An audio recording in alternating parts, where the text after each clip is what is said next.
Welcome to the Event Virtualization Summit, episode on monetization. Thank you so much for joining us. As you know, we deeply believe in the importance of bringing people together, especially now in this time of crisis. So today we'll hear from some brilliant people in our industry who have been generating revenue for years off of hybrid and virtual events, who will give us some ideas on how you could be monetizing your events. First, we'll have R.D. Whitney, a repeat successful entrepreneur and current CEO of the Validation Institute, speak to us on the communities he's built over the years that have generated revenue and ultimately been sold.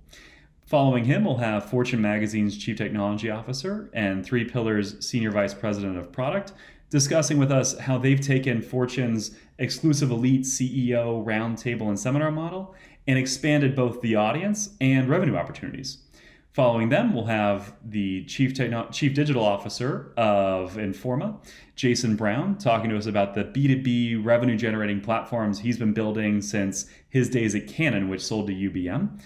Following them, we'll have Barish One, Chief Revenue Officer of Tarsus, talking about his ideas for generating even more money off of events into the future, both virtual and hybrid. And then at 12:30, we'll have you asking us your most challenging questions on how we can achieve our noble and critical goal of continuing to bring people together and generating revenue. And with that, it's off to RD. Thank you. Good morning. I am Danica Tormolin, editor-at-large at Trade Show Executive Magazine. I have been covering the trade show industry since 1994, so I'm happy to be here today to talk to R.D. Whitney. Good morning. My name is R.D. Whitney. I'm currently CEO of the Validation Institute, and for the past 30 years, I've been building professional communities. And I'm excited to share what I've learned along the way and share it open source to everyone on the call today. So you just launched this in March. So the Validation Institute spun out of Intel and GE 4 or 5 years ago. Okay. It wasn't really commercialized. It was purchased by an investor who brought me in to commercialize it. And so we've been at it for about a year and 6 months now. It's doing great. It's really spreading across the country. So tell us a little bit about the virtual component and then the in-person component, if you've had some already or if you're planning to do that. In this case, what we did was we started with what we had was this validation service. And then we went to online certification. And then from there, we started doing regional events around the country. And we could have had the same presentation 4 months ago, and I would have been pitching the same thing as diversify your formats because they're extremely profitable and they help your event, not because events are going to, suddenly you can't do them, but because they enhance it and they're incredibly profitable and you'll build a professional community. But now today, when you can't do events, it's just really just then changing over the emphasis on the online opportunities. So what's your model in terms of monetization? So in the case of validating the marketing claims of think of them as your exhibitors, right? To relate to this audience, the exhibitors are all making marketing claims. Think about how helpful that could be to provide the buyer with expertise that you've actually gone into the data that has the basis of that marketing claim, and you're going to put a good housekeeping seal of approval on it. The second monetization is that online learning component or that certification model is extremely profitable. So we sell ours for $1,195 per seat. Okay. But I was thinking of it as once you build one, that's the sunk cost, right? And then all the rest are just the very, very little cost of the transaction and maybe some commission, but the margins are in the 90s. Okay. The next monetization is that membership. Once they become certified, they tend to want to share tools and resources that help them do their job better. And then the fourth component, of course, is live events. But then when you can't do live events, and I'll just give one example, we do an awards program for the healthcare industry for innovative vendors, and it happens at the beginning of the World Healthcare Congress. Well, it couldn't happen this year because in Washington, D.C., we couldn't be there on March 29th. So we developed this fantastic virtual program and delivered it where all the vendors got exposure to their involvement in that program, and we ran that virtually very successfully. But the monetization then was on the tail, the continuation of that, and people then, proudly announcing that they've been. And I know, Danica, you have some great experiences with award programs too. So that just is another way to think about it. Like those don't have to be at live events. They can be part of a professional community. So are the memberships, is that like an annual fee, a monthly fee? How does that work? It's different. So sometimes annual fee makes the most sense, and I would say that's the most prevalent. But sometimes it's a monthly reoccurring fee as well. What are some of the programs that you ran virtually? Doing lots of sponsored webinars, some paid webinars, because here's the other beauty of creating one of these online certification programs is you can chunk it up and also deliver it as online learning. So are those live events, or are those, recorded events, and, can people listen to them on demand? Both. So we are doing live webinars sponsored, which I'm sure a lot of people on this event are doing. But we're also doing where we have already in the can training modules. We will boot them up live and then go into the training module and then remind them after, hey, you're 1/12 of the way through. Why don't you go through the program? The key to me is that it's marketed as a live event, and you don't want it to feel bait and switched at all. But there's something magical that happens when you go out and tell somebody that on this date and time there's going to be an event, and they sign up. A good portion will come on live, and then a good portion won't, and then they'll listen to the recording, and then you have it for a really long time after too. So it has a nice life to it. With the scale that virtual, allows, really exciting, and there are a lot of opportunities out there. So it sounds like you're taking advantage of them. Yeah, It's exciting. Hi, everybody. It's great to have you here today. I'm Michael Barnett, CEO and founder of Ingo. Started a company in 2013 and now serve 3 million of the top executives around the world. And it's my pleasure to have a conversation today with Scott from 3Pillar and Jonathan from Fortune Magazine. I'm Jonathan Rivers, CTO of Fortune Magazine. I've got a little over 15 years in media. This is my third digital transformation. I've been over at PBS, where I helped get them online serving video, and then more recently at the Telegraph in London doing a whole replatforming. So it's always fun to talk about innovation in the digital space. And I'm Scott Varho. I head product development for 3Pillar Global. After a career building products, I started looking for a high quality partner to work with to build our next product, and found 3Pillar, and was honored to be asked to join, and honored to be here today. Great. Well, thank you guys so much. It's really exciting to get to talk to you about and get your ideas. I've heard some incredible things about what you're working on in terms of the future of events, the future of bringing people together. And if you've seen our past events, we're very excited about the space. We think that now more than ever, we need to bring people together and look for new solutions and solve the world's problems. And it sounds like you're doing great things at Fortune in that regard. Jonathan, from your perspective, what is the importance of communities and events and bringing people together at Fortune? It's huge for us. I think a lot of folks don't know that Fortune actually has a very, very large live events business. It's actually a significant portion of our revenue. And so Fortune has 25 conferences throughout the year. They are all invite only. So these are top tier executive invite only conferences, and those event tickets range anywhere between $8,000 and $20,000 a year. So it's a pretty significant spend for those invites.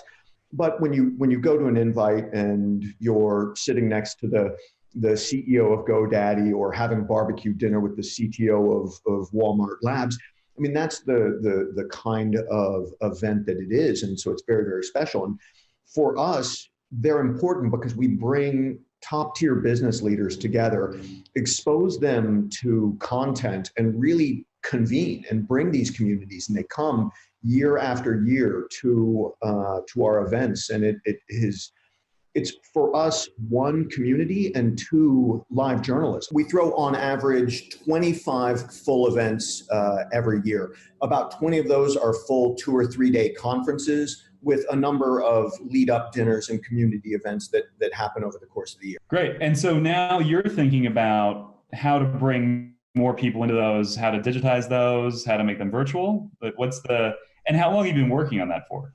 So we just got started very seriously. We're sort of doing two things. I think the first is we're making sure that we serve our community. So I had one of my events was supposed to be April 21st. You can imagine I was not allowed to throw it. When you look at the future, we don't know when we're going to be able to throw a 200, 300, 600 person event again. And so we decided to take a crisis and turn it into an opportunity and do two things. One, how do we serve our members and our communities now by throwing a digital event? And second, how do we really take our events business and scale it digitally? So if you think about how exclusive these events are because of the C-suite executives and the top tier people there, not everybody can be in the room. But if I start throwing virtual events and do them online, that allows me to get a lot of people access to that top tier quality information without being in the room. And that's a great way to serve businesses around the globe by making people better and exposing them to the thought leaders without having that in-person event. So we're really trying to kill two birds with one stone. We've rescheduled that health event. It's going to be July 7th and 8th. And so we're just going full tilt. In full transparency, we're working with Jonathan on some of this work now. And I had the chance to attend one of Fortune's events last year for the first time. And it really is an impressive experience, top to bottom. One of the things that strikes me is it's not just Fortune. All events have been hybrid digital and in-person events up until now. I think COVID is going to accelerate the impact and importance of technology as an augmentation to our in-person experiences. So for example, any conference you go to now, you're looking up what is the schedule online, you're trying to find out what's going on with newly added sessions and what have you. A lot of bigger events now have mobile apps tied to those events. And so you saw that as a trend already. We just really weren't paying that much attention to it. I think with COVID now, there's a real focus on this, and I think for businesses like Fortune, it's really important to provide digital first experiences. But I think in the post-COVID reality, we'll see an acceleration of a trend that was already taking off as we look to digital to enhance those in-person experiences, whether through community or the actual event itself. Well, and speaking of, I mean, how do you guys see this in terms of temporary versus long-term change? Are there fundamental changes? Is this a COVID ends and everything's back to normal? How do you look at that in terms of both, your immediate upcoming events and then long-term strategy? So we're taking a very long-term view of this. I think, the world's going to be a changed place for a while. This as a thought experiment, people have realized you don't need the level of presence that everybody thought you did pre-COVID. But at the same time, again, this is a new revenue opportunity for us. And we don't, it's forcing us to innovate, and we want to keep that innovation going further out. To have an invite-only event and to have a community feel, it has to cap out at 500-600 people. There's a limit to how big that can get. But having online events or virtual events, that can give you thousands, tens of thousands. It's a great way for us to accomplish a lot of our journalistic mission in another fashion by really amplifying it. And I think this is a world we want to live in, not maybe like the COVID world, but a place where we've got much broader reach that these digital events give us. So we're thinking this is long-term. But one thing and I know Jonathan knows this, you also want to make sure that it's not a poor proxy for that in-person experience. So as Jonathan talked about, there's real value to sitting next to the CEO from GoDaddy and having lunch, right? And or having a coffee and bumping into the types of people that you admire, you respect, you want to have conversations with about really important topics.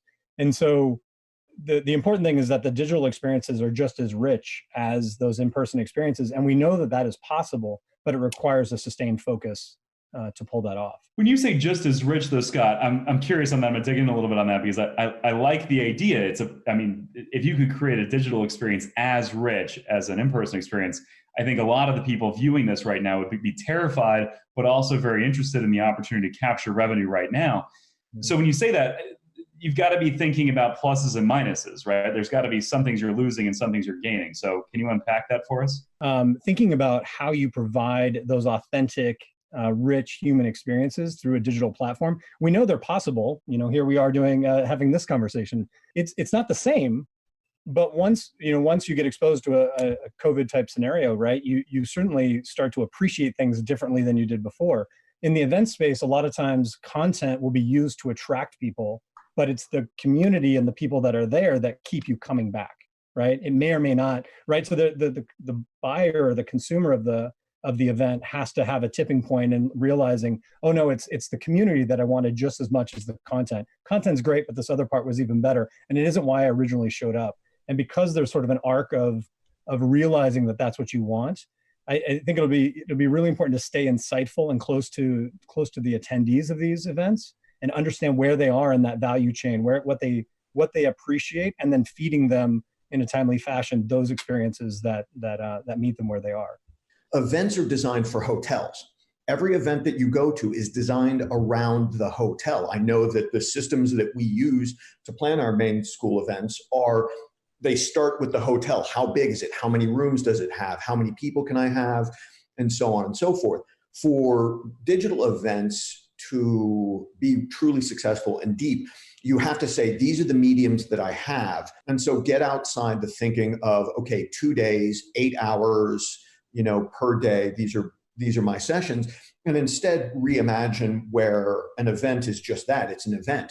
And so for our health event, we're thinking about something as sort of long as having 4 invite-only pre-dinners, right? So we have 4 events leading up that are invite-only, that are conversations with our conference co-chairs, with our speakers, with industry luminaries, taking those conversations and feeding that back into the main program, and then changing the main program into something palatable for the medium. So 2-3 hour sessions that are split up with things that really work on a smaller screen rather than in person, and knowing and accepting the limitations of the platforms and maximizing your content for that rather than doing what you're doing. And then again, doing walkout events where you have events after what was traditionally the conference.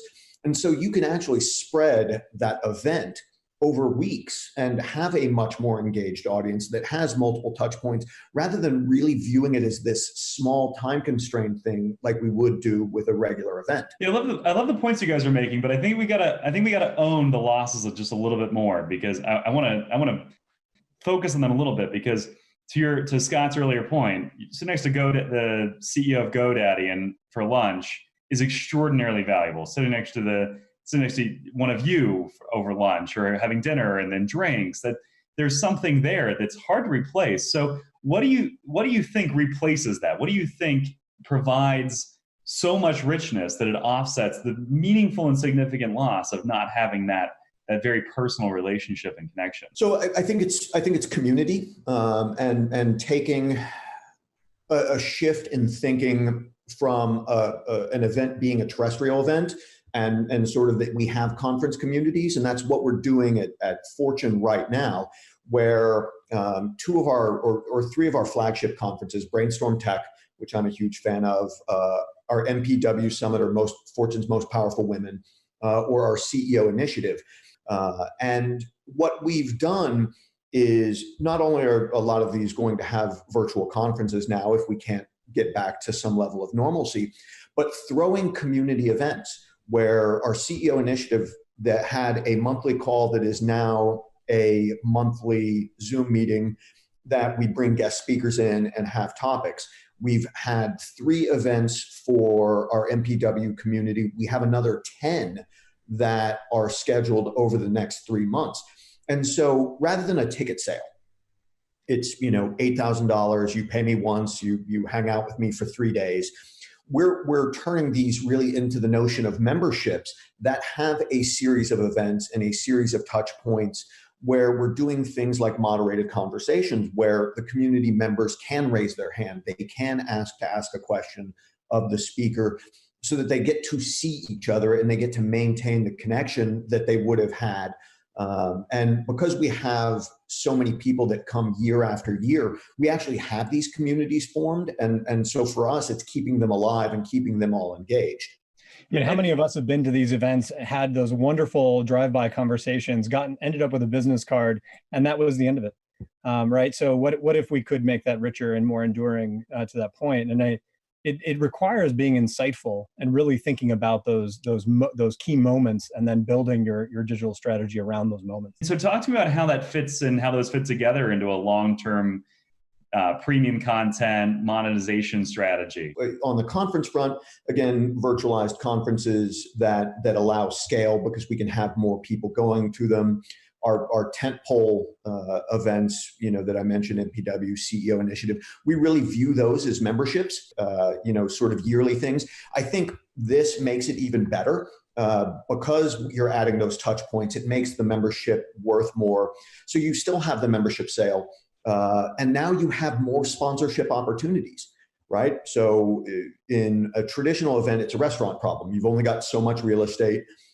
So many people, you can only have so many sponsors. But if I'm now taking a 3-day event and making it 10 to 20 interactions over a year, that adds even more room for sponsorships, creative ways for our sponsors, our advertising partners to connect with our audiences. The second way is we're launching another product, which is called Fortune Connect, which is really designed at the hypo or the high potential employee. That is around purpose-driven leadership. And again, it's a membership organization that has a focus on community and content events, which gives us, one, consumer revenue from a membership point of view, and two, an increasing number of sponsorship opportunities or finding new partners. Either it's content that we want to get out there, services, or sort of perks that we can provide them. But I think it's really taking all of that and doing a long-term view with more smaller events that give more opportunity. To that point, membership and sponsorship, how are you having those conversations with your sponsors? And how would you discuss that with maybe somebody that represents a smaller association or of, let's say, marketers or manufacturers, and they don't have Fortune's long history of digital sponsorship and digital sales? I think people really underestimate the connection that their attendees have with their event. My wife the other day was wearing her favorite sweatshirt, which was from NISUG, which was the Northeast SaaS Users Group that used to throw conventions, and this was from like 2005 or 2006. She still identified with that brand. Like, going to a regional programming group was part of her identity and something that she holds very, very fondly. I had that for Fortune events. It's how I met them. And so I think people really underestimate that, and that they should tap into that goodwill and utilize it. The second, when you're talking to your sponsors and your advertising partners, these are deeper relationships. They're not transactional. They're not drive-by. It's the opportunity to get a message out. It's the opportunity to have an evolving conversation that happens over time, rather than just being dialed in for that one moment. Any of us who've ever been at a trade show know that you have 30 seconds to give your pitch or 60 seconds to give your pitch. And if it's not perfect, it was a wasted opportunity.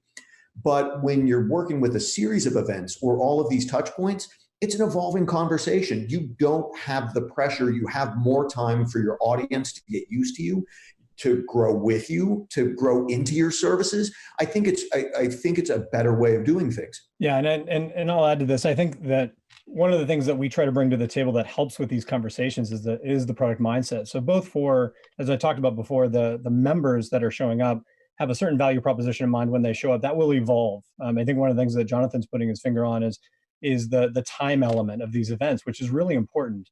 If you want to establish a relationship, it requires time. And so we see that evolve. And same thing for sponsors. They should have a value proposition where they're not an afterthought. They're not just given a spot, but they're given an opportunity to build those kinds of rich relationships. The same way as you would want members to form with one another, you want them to have that opportunity with sponsors, and vice versa. You want to make sure that you protect spaces so that they can opt out. I mean, that's going to be really important. And so really thinking through the types of experiences you want to create for all stakeholders in these events, and thinking about them as multi-stakeholder, multivariate events is really important as you then try to claw through what are ways for us to enhance the important elements we want to keep, and also reduce the elements that we don't. What we see is that there's some real challenges around monetization right now for events and for those communities, while at the same time, there's an extraordinary amount of opportunity. We're talking about the attention and the eyeballs and the interest and the relationships of thousands, if not tens or hundreds of thousands of community leaders for these events and for these communities.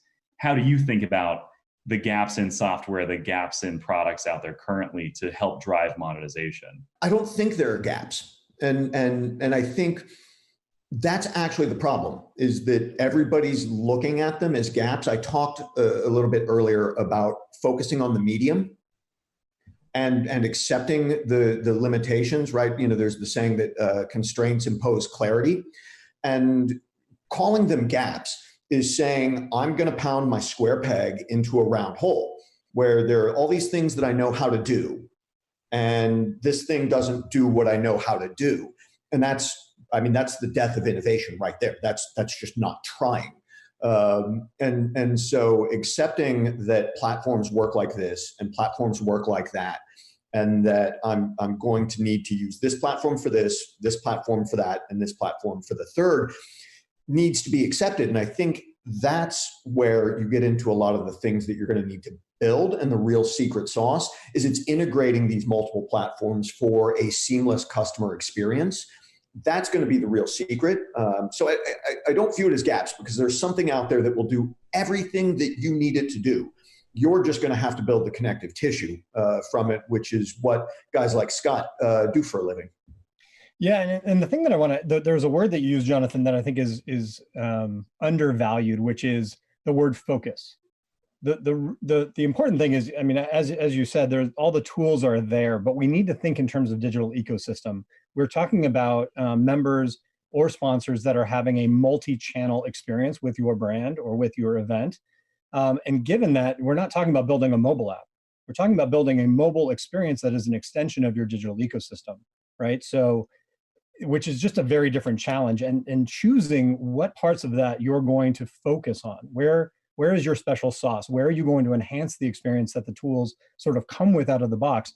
Providing a mobile app is one thing. Providing a mobile app that actually enhances the overall experience with your brand is something quite different, and it requires a deep sense of insight into what the mobile user is looking for, and keeping in mind they may be looking only for a mobile experience. That may be the only digital touch point they have with you. So it has to stand on its own. But it also, if for example, if I update information on my mobile app and it doesn't show up in my registration in the next session, just by way of example, then that's not the integrated experience that I'm looking for, right? And so you do need this omni-channel experience. It's not so much gaps as I see a gap in mindset and approach. And then I see one of the things that always tickles me is when I see someone come in and ask for just an aspect of the experience, and they haven't thought about how this is going to play with the other parts of their digital ecosystem.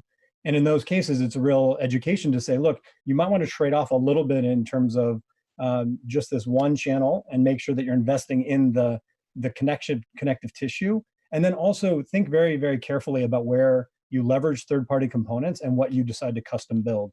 If there's a part of your experience that is not custom, is not part of your secret sauce, is not a focused aspect of your strategy, it's probably best if you try to leverage third-party tools, because that little bit of extra control is going to cost you a lot of focus, time, effort, energy, and resources. And as Jonathan said, constraints are what are really important to acknowledge. And so being thoughtful about that, I think, is it gets undervalued on the front end. What does that ecosystem look like? What do you need to build? What do you need to have in order to create that opportunity for that community, not only to engage once for an hour, but to thrive and build over the course of months and years? Yeah, I think there are a number of things, right? First, you need a good digital presence, right? You actually have to have a place for content and information about your events in your community. You need systems that provide discoverability. To have a community, to have a membership, they have to know the options that they have. They have to know the things that they can be a part of.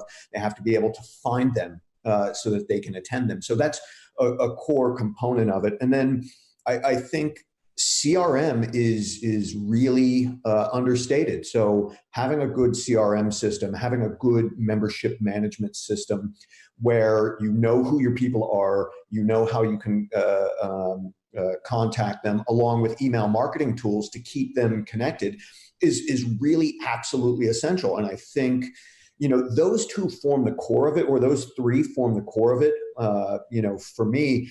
And then it starts coming down to what are you doing with your community and how are you doing it. And so having an events platform and knowing what you want to get out of it and how you want to get out of it, or how you get through things, is going to be that final thing. And I think that's the one that's the most interchangeable, because you're going to want to find the platform that is correct for your event. Is it a community event? Is it a content event? Right? Is it one to many? Is it many to many? Is it about interaction? Is it really just a live stream? Do you actually need one? And thinking through that very distinctly is sort of key. But at the heart of it are the customer-centric parts, right? All of the things that are customer-centric. Who is your customer? How do you know them? How do they want to be contacted? And how can they interact more with you? That's the nucleus of that ecosystem.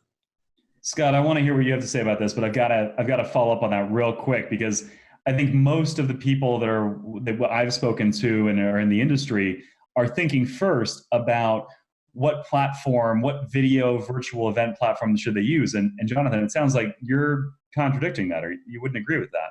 It's just the wrong place to start, because you're going to start with delivery. It's a solution than looking for a problem. Rather than saying, these are my customers. How can I serve them? Right?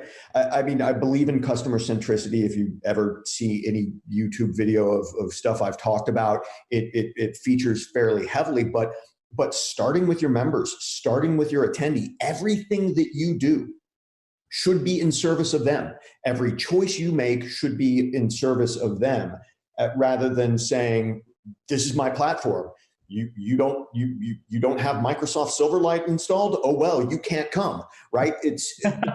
But if you start there and your IT group goes through their spreadsheet exercise and says, community, yes, it has an expo room. Oh, it's got cool little avatars that walk around, right? And they go through their RFP process and they end up with this platform that half the population can't or won't use because it uses this weird, obscure technology. You've just cut yourself out of the market. Well, and the analogy that I often draw for people is that kind of question is like asking the carpenter what kind of hammer they like to use. Who cares? and if the carpenter shows up with a hammer that they're planning to use for a job I haven't told them about yet, we already have a problem. It's really important to start from the job to be done, which in this case is delighting your members, creating rich experiences, et cetera, and then let the tools serve the purpose. And this is a really key aspect of Three Pillars product mindset, is building for outcomes and staying extraordinarily focused on both the experiences you want to create, the high value you want to add. That's what you're looking to do. That requires, really staying close to the customer, as Jonathan espouses, really getting rich insight into what it is that they're looking for, and including time as a variable in that, and then really driving your technology choices, your trade-offs, all of those things around that value you're trying to create. That's really fundamental. Yeah, and I think there's the notion of that focus around the content, as well as the shared experience. To your point, we can now have a conversation. We experienced the same content about Ingo and really understood deeply what you do and why you do it. And then we can have conversations about other ways to do it, ways that it's applicable, ways that I've seen other people do things that are similar. And it provides that focus in a moment, but it's also shared. So I think you can absorb it better, but also explore the idea rather than just consume it. I love that idea of exploring ideas as opposed to just, them bouncing off of you, basically, which can very often happen to me when I'm having a conversation briefly. I don't really get to dive into it with somebody. Yeah, I think there's a lot of power in a conversation where, if it's just a presentation, if it's one to many or sort of one to one, you're getting a particular lens, and you don't necessarily have the opportunity to contextualize it or see how it's applied in the world or for other people. And there's a lot better ways to absorb it. If you get to interact, if you're participating in an idea, then it's more likely to stick with you rather than if it's just tacit entertainment. Well, Appreciate it. This was great. Thanks for running over with us. Thank you so much for having me. This has been super fun. Hi, I'm Danica Tormolin, editor-at-large at Trade Show Executive Magazine. I have been covering the convention and trade show industry since 1994. So I am excited to have Jason Brown here today with Informa Markets. Jason, why don't you introduce yourself? Hi, Danica. Thanks for having me. I'm Jason Brown. I'm the Chief Digital Officer for Informa Markets. We're a large trade show organizer with operations in Asia, in EMEA, and in the Americas. Great. Well, tell us a little bit about some of the digital products that you have that you're working on. Since COVID kind of kicked in a big way for us, we've got an increased focus on digital. And with that, we've got a real push to say, we have all of these events that we're pushing into Q3 and Q4 of this year. So how can we take care of our customers? And our customers are both the attendees and the exhibitors. And the standard default way of going into that would be virtual events. And this is where we have our traditional exhibitors and our attendees, so the buyers and sellers, coming together in a virtual environment and talking to one another. But we're also trying to think one step ahead as well. That, that's a very good tactic to get us through the coming months. But from a strategic standpoint, we're really looking at ways in which we can connect our buyers and sellers. So this means that from a platform standpoint, increase in video, programmatic ad buys and sells, continuing with virtual events, but probably leading on further into the environment in which our buyers and sellers do connect with each other, and really highlighting the quality of the audience we have. And by that, I mean that we have this great, unique person, and that person is an attendee who comes to the show. It's not a robot, it's not an algorithm, it is a person. And we got all of this data and understanding about what this buyer, as the attendee is, what they have, what they're looking for, and how can we connect that then to our sellers, our exhibitors. What's been successful so far? Webinars and virtual events is really where it's at. Okay. And they're very traditional. It's relatively easy to sell that. People understand that concept. There's a pricing model behind some of those areas. So on the webinar side, are you charging for registration fees for that on the attendee side, or are they sponsored events? Traditionally, they're sponsored. So this means that we get the exhibitor, the company, the non-exhibitor to kind of pay to have their material placed in front of our attendees. And on the virtual event side, tell me a little bit. You said there's pricing kind of in place for that. So since this is all about monetization today, tell us a little bit about how you're pricing that. Historically, we'd say, let's get 300 or 800 people to come to a webinar or to a virtual expo. And that's worked well in the past. But I think what we're trying to do now, as we navigate the waters of delayed and postponed events, is to say, focus on the quality of that audience. That's where it should be. So the pricing model we're looking at is still to continue with that high quality audience, getting them to engage with our exhibitors, and then pricing accordingly. In terms of follow-up, how are you, offering those leads and metrics to your sponsors and exhibitors? That's a great question. Understanding the attendees that come to a virtual event or a webinar doesn't necessarily make them a lead. Right. Someone, if we create a virtual expo and it has the virtual booths that are set up, then an attendee can pop over to that booth, download material, maybe engage with a chat. That's a little bit further down the lead funnel than someone who just attends a virtual expo or a webinar. We do package it up though. We do have certain numbers that we try and hit as a metric so that exhibitors understand what it is that we're delivering. Because historically, from a digital perspective, whether it's a CPM, so a cost per thousand, a cost per lead, or a webinar where we guarantee certain audiences, that's the standard and traditional digital model.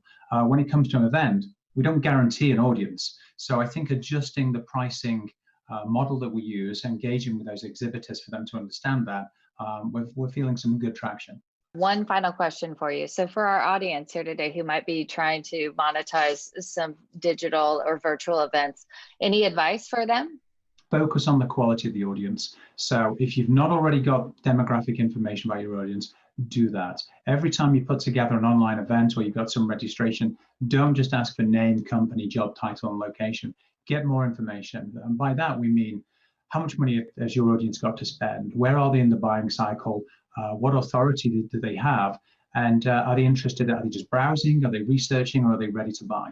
If you can answer those 4 key questions, give them back to your exhibitors, you'll be in a fine place. Great. Thanks so much, Jason. Thanks, Danica.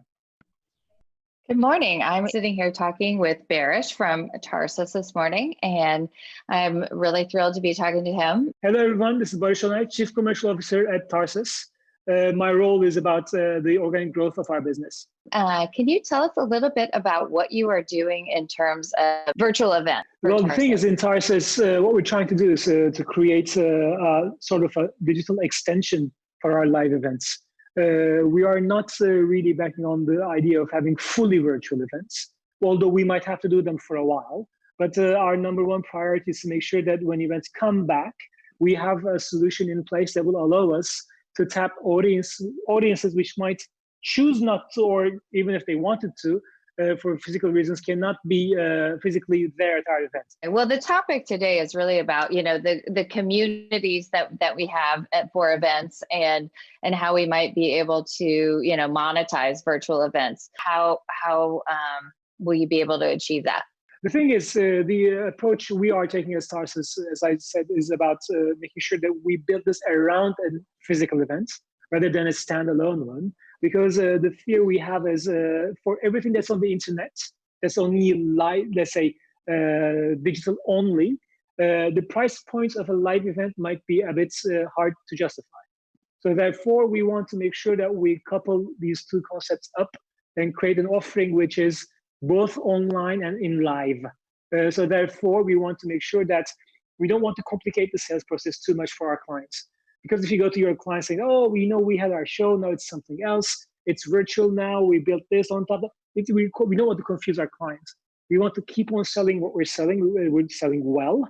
We want to sell them our live events, in-person events, which will have some added functions that they might enjoy if they choose to. Well, I know a lot of people are talking about the scale of virtual events, that you may be able to draw more people online than you would in on site. Absolutely. The number of people paying attention, but also the quality of the attention is important. That's where our business, face-to-face events, is actually excelling, at the quality of attention. We might have hundreds of thousands of people just zooming in for 5 seconds. The number might look big, but the attention span isn't there. But when you're physically at a show for 2 days, that's 2 full working days of your life.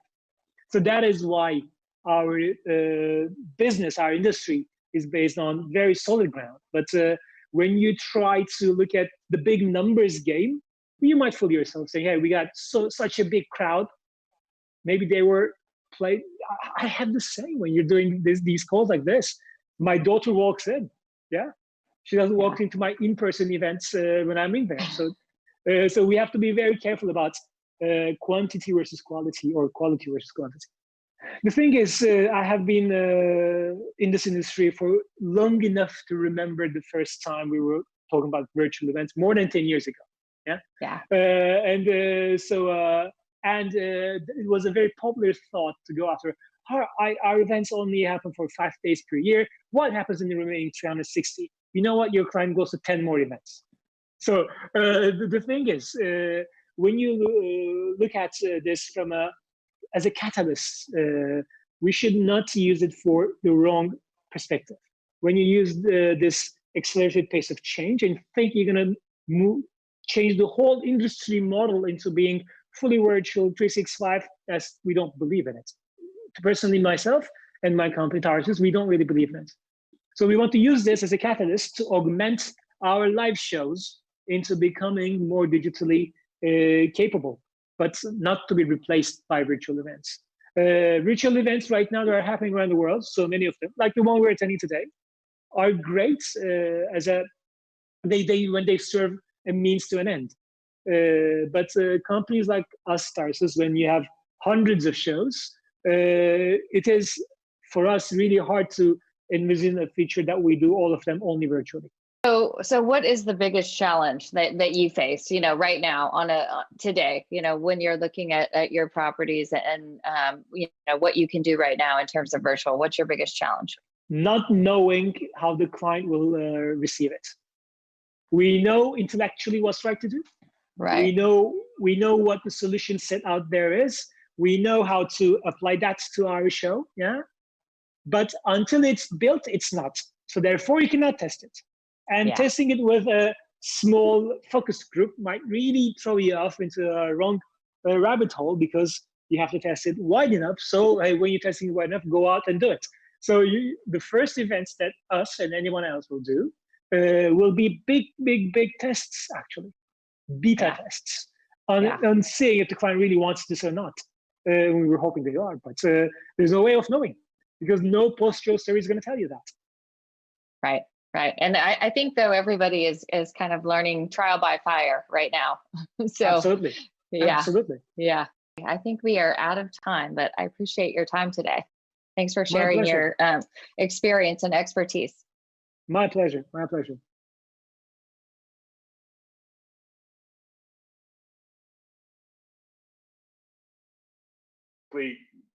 Answer that question again? Yeah, I think the question really was, what are the sponsor benefits, and what value are we bringing?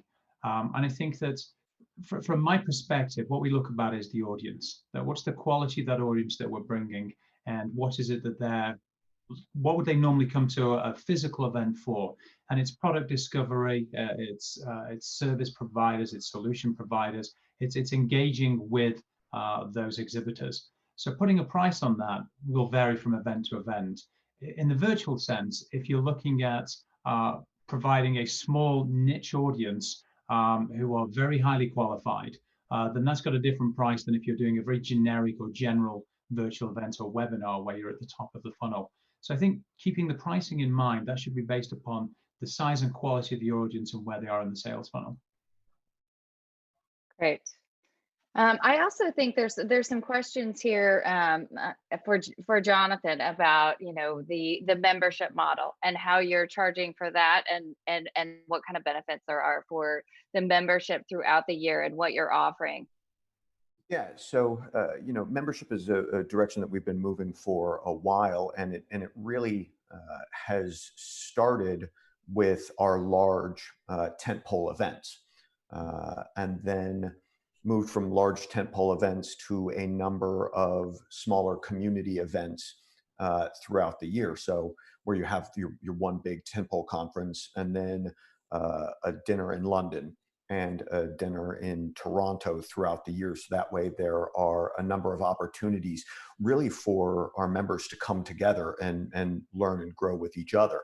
And now we're taking it even further, where it's about throwing a series of monthly events to allow them to continue to connect.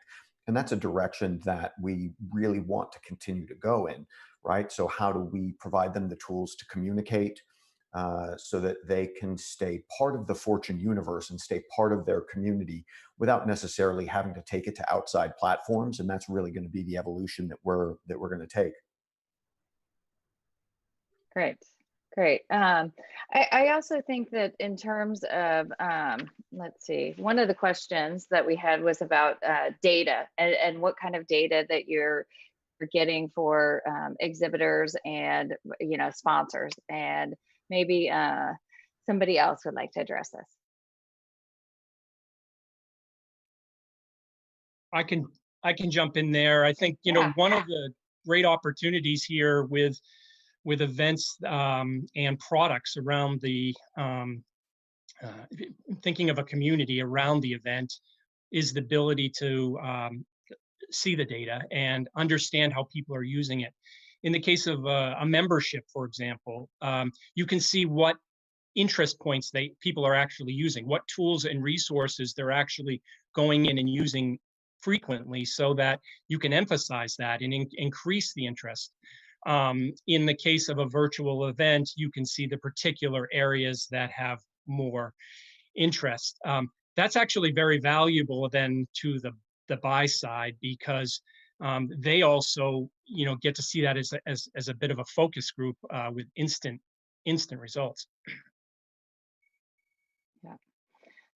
Jason, in terms, go ahead, Michael. No, well, I'm just curious. I thought that Jason had a few data points that were really interesting. I don't know if anybody you don't mind repeating those real quick, and I'd love to, if anybody had any others as well. I thought those were really valuable, and I missed at least one of them.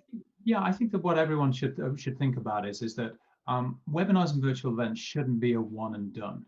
You get people to register for an event, and they give you demographic information. As they're going through, say, a virtual expo, they're downloading, they're requesting information. You should think about the questions that you might also want to pose to that audience at that time, and then you can layer that on top. So the audience quality you get is not just a name and a job title and perhaps a company. It's now other questions that you can think about.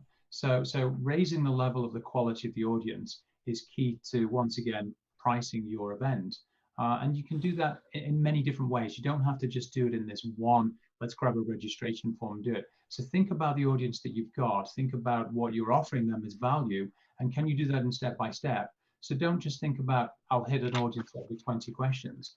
Think about getting them to register first, then ask them more and more demographic information as they continue their journey and learn about the products and services that your vendors are offering.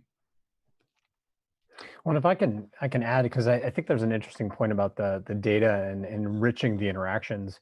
All of us who have attended events have stopped by tables of vendors that there was something about their their booth that made us curious to stop by, but we wind up having an interaction around something that we may not be interested in buying, which is ultimately low value to both parties, right? So if we think about this in terms of how the data can enrich, can make sure that we're getting high quality conversations, not just more at bats, not quantity, but higher quality. I think that's a place where the data can do a better job of helping the right people stand forward for you to talk to have high quality conversations, and to make sure that you as a potential buyer are also engaging with vendors or sponsors that you want to, that can actually help you with a challenge that you're facing. And it's a really great point. We've seen two very valuable pieces of data, we think. That one is that the average lead out there is about $200, according to Integrated Marketing Institute and a few others. But then also that the average attendee on a webinar will convert to a lead about 20% of the time. So if you were to think in big picture, you'd be targeting about a value prop of about $40 an attendee on a virtual event, which contrasts heavily at the hundreds of dollars per attendee and thousands in a lot of cases that you typically see in terms of a trade show attendee or conference attendee, whether they're paying or not. So that's a big difference. But at the same time, what Scott and everybody is saying, and RD in terms of membership, that's per webinar. And we've got to think of things as, what's the lifetime value? What's the membership worth? How am I going to keep engaging that person, creating value with them, and enriching that experience for them? I love Jonathan's point, which is everything you do should be thinking about how valuable is that person? How do I create more value with them? And I love, Artie, you've created a ton of these communities. How do you think about value per person, per member? Right. I think it's about finding the micro niche, and then it becomes extremely important to that customer. A good example, we built the Institute of Finance and Management, IOFM.com. It's now owned by Diversified Communications. And it's a thriving professional community in areas that you might not think about: accounts payable, accounts receivable, procure to pay. But it turns out that AICPA in that case didn't serve those, and there was no home for them. And I think if you can identify a home for your customer, you can deliver incredible value to them online. Building homes, I love it. It's a cool way to look at this. Michael, can I add to that as well, actually, when it comes to the price of a lead, or how much we should be thinking about charging? I think that what we've gone for, and many of us have gone through this process where we put together a webinar and how we valued it. And we've typically valued on how much of an audience size can we get. So can we get 10,000 people? Can we get 3,000 people? But we don't really think about the price. So if we don't think about the volume, if we think again about the quality of that audience, with the quality and the price of that lead that we're generating, that we send through to our clients, is going to be far higher. Because I think that the price of that lead comes down because we're talking about a bulk group. So in a way, at the sales funnel, it's at the very top of it in that awareness. And that's something that we've done historically. But now we've kind of changed the goal a little bit, because real events have been pushed to later this year and into next year. We should really think not about the volume, but more about the quality. I love that point. I love the idea that, instead of getting 10,000 people that are, let's say, worth $40 each, we're talking about getting 1,000 people that are No, worth actually, $1,000. think about it even more. Think about getting 30 people. If you've got one sponsor and they've got a particular product and with an audience in mind, whether it's job title or a company they're targeting, why not get 30 people there? And I think then you drive, interaction between a client, between a buyer and a seller. So get even smaller, get more niche. How does that relate to the building of the community, though? Like if you're slicing up the community in different ways. I think there's two ways of looking at that then, yes. So there's the community side of building up an audience, and then there's the other side, which is that allowing our sponsors to then sell to that same audience. So you can start off at a larger scale, that is the community side, and then you can get more and more further down the funnel by offering more and more niche solutions. And by solutions, I mean conversations. Exactly, Michael. I was having a conversation with DMG out of Dubai a couple weeks ago. They had contacted me about some of my virtualization experiences, and we were talking about the Big Five construction business that they have. And we just started drilling down into that community deeper and deeper and deeper. And it's like, well, where is there some energy? And it was really around tech, construction tech in that area. So like getting down to that specific thing and creating, in the case of virtual events, it might be sort of these breakout rooms, right? But then it might be breakout communities and breakout memberships and breakout SaaS products for them and breakout research reports and peer learning groups and all these other formats. And the formats are relevant, right? It's serve the customer in whatever way they want and need to be served. And the community will do well if there's aligned goals. My current community, we're serving employers to help them reduce what's a $1.7 trillion healthcare spend in America and totally out of control. So we're aligned goals. We go in there, we'll give them techniques and vendor solutions that can help them reduce that to 30, 40%. So we have an aligned goal. And I think that's important. Yeah, and I'd chime in as well. I don't think the notion of community and niche are at odds. Even if you have a vastly broad community, they're going to have very, very many different interests and subsets. And I mean, you see this at any conference that has a breakout session around particular topics. So you have built a community of say 500 people, and then you run 5 concurrent breakout sessions where people self-segregate into smaller communities aligned around interest or a piece of information. And it's possible to have both of those at the same time, right? So you have communications that are appropriate for the community at all, and then communications that are appropriate and insightful for that smaller group that's still in the broader theme. I agree. I think one of the questions that kind of segues a little bit about some people are asking about making virtual events compelling. Maybe everybody could share a tip or something they've seen that you think works in terms of making the virtual event compelling. I'll jump in. People support what they help build, and if they feel like they're building a community and they feel like they're part of that conversation in that community, they're going to be much more engaged. And so I think finding ways through the chat, through the various peer discussions and areas like that, to make them feel involved and part of that voice.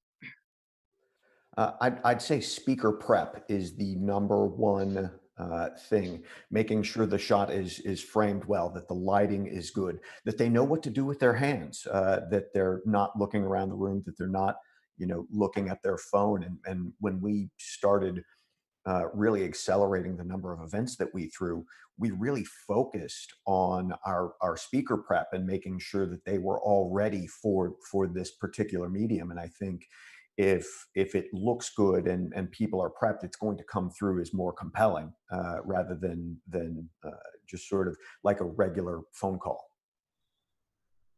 I can add to that as well. Actually, I think that to that point as well, making sure that the speakers are prepped, making sure that when people are aware that it's a live event, and we've seen lots of questions coming through saying, is this live? And I can tell you now it's 11:02 in Colorado right now, so it's very much live. But the quality of that content. So here we are doing an hour and a half on a webinar, And who's to say whether it shouldn't just be a 30-minute one? Who's to say whether it shouldn't be 2 hours? So again, going with that focused audience, think about the focus of the content that you're producing.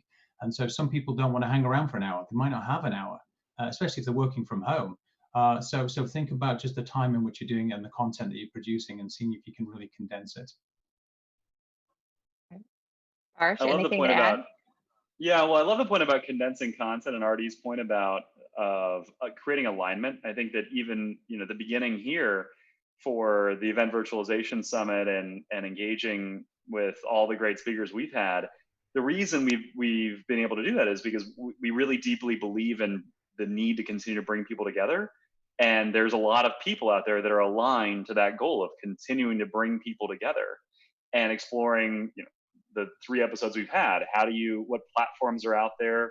What creates an engaging event? And then how do you monetize it?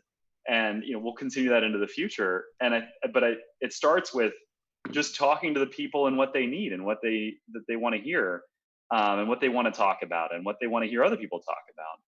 I think that's the core of creating engaging content, is just listening to the community. And there's something interesting about that. If as I reflect on, for example, the way that that iPads and watching content online has changed, right? Where people are interacting with the community around content, Game of Thrones, let's say, and there's a very live chat going on around that. You think about how these types of platforms can create a much more intimate experience, even in a passive situation where maybe you have a keynote or what have you. And those feel like opportunities that are ripe for the digital medium to be able to exploit, to create, to close the gap between the speaker on the stage and the audience members. Right. I have another good question here on how do you ensure the relationship between the vendors and the buyers continues post the virtual event? Any experience with that from any of you yet? One thing, and I think this relates to events too. I think a lot of times event put the vendor in the corner and say, that's not thought leadership. Well, they're in the trenches. They're working with clients every day. They're actually the ones coming up with the innovation. And a lot of times they have a lot of thought leadership to bring forth. So I think it's making the community feel like there's not a vendor, a buyer, seller feel to it, that there's relationship, that you're deepening relationships and learning, and the gravity is that data, learning, connections. So not having separate mindset like that. Yeah, and the to that point, I mean, it's the quality of the content. If you're going out and providing thought leadership and you're giving to that community, they're going to come interact with you. If people are really good at being at discovering if they're being sold to, and if they feel like it's an authentic value exchange, they're going to reciprocate. Jason, I think the thing we're seeing. any thoughts? No, I agree with the panel here actually as well. I think the answers that I was thinking of have just been answered. I think we've got to think about it as similar to, or in response to what we're seeing in trade shows. Basel World, where Rolex and Philippe Patek are leaving, or Interbike a few years ago, or Comdex. Am I getting that right? In those situations, you got to think, well, why did those communities disintegrate? Why didn't they have that cohesion that you would want out of a community? And I love the points about thought leadership and alignment, right? Like, communities are united by a common goal, a common mission. And if you're not aligned to if you lose alignment to your community's mission, this is what happens, right? The community will disintegrate. The community will become damaged. But so the opportunity now is not to think, well, there is no community. The community is still out there. They can't get together in person, but they still are out there, and they still have challenges that probably in terms of healthcare, or in terms of shipping, or in terms of how to get people into the office or into the facility to do manufacturing, or how do you get them how do you get secure webinars? And there's just so many challenges that everybody's facing right now, that every community is facing right now, that could be uniting and bringing communities together. I think, Michael, to that point about Basel World, What's happening right there is they're going somewhere else, actually. They're not just disintegrating and sitting on their hands. They're going somewhere else. They're going to Geneva. Something new is brewing up. But this is, I think, a cautionary tale for every organizer out there, that you have to be really in the vein of what's going on in your community, because it is not yours. Yeah, you're servicing that community. You don't own the community just because they come to your event, and you cannot take them online. Yeah, you have to lure them towards you. You have to give them something very, very precious so that they come willingly. You cannot command people at your will. We have to really be very careful about our events, because some of our really established big events, we hear ourselves talking about, you know what, this is our community, we know everybody. How many times I heard that and we ran into trouble? Yeah, you can never know everybody. So the thing is, we have to really, I think the COVID situational world is a very good reminder of that to us, that we have to really take customer service to new heights so that they stick with us. I think your comment around, let's say, the content quality is also have to be coupled up with product quality on how well we serve that content, how timely we serve that content, and how in line with expectations is that is very important at this time. There's a lot of questions on here about the systems that we use and the platforms we use, and I don't really want to address that, but there were a few questions about earning models and revenue projections. Like how do you determine how much this event will make? How do you budget for that and come through on that? Let me make a start on that. As I said in the first interview, we're trying to make sure that we keep these bundled in a way with real live events as much as we can. And we want to give the virtualization as an add-on function and keep our price points. But we also are aware that our cost base in the virtual event is not remotely comparable to what we spend to put on live events. So price flexibility will be a topic that will be important to address in the coming, let's say, months. It will teach us. But in a position where you cannot put together a live element to this show that you have to do online, then you're gonna have to, you're in uncharted territory for some organizers. But some organizers really do virtual events. We've been doing that for a while, so they will have set price points anyway. But then, as some of the speakers have said, it comes back to the value that you're creating for the clients. And I really like the idea of what Jason, I think, thought. If you get like 30 people in front of one vendor that are super engaged, that's of great value. They will pay.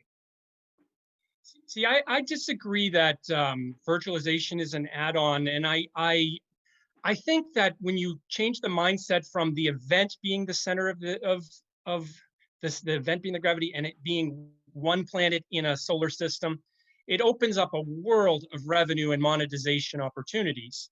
And also the point about that it's got an event and it's not a 365 a day a year thing. I think it absolutely is. And I always say that your biggest competitor as an event is coming from a blogger that knows your niche better than you do at 2 a.m. in his underwear, right? I mean, they are the ones drilling down to what's really important. Right now in healthcare, I can tell you the particular community I'm in, telemedicine is pretty hot. It's grown 4,000% during COVID.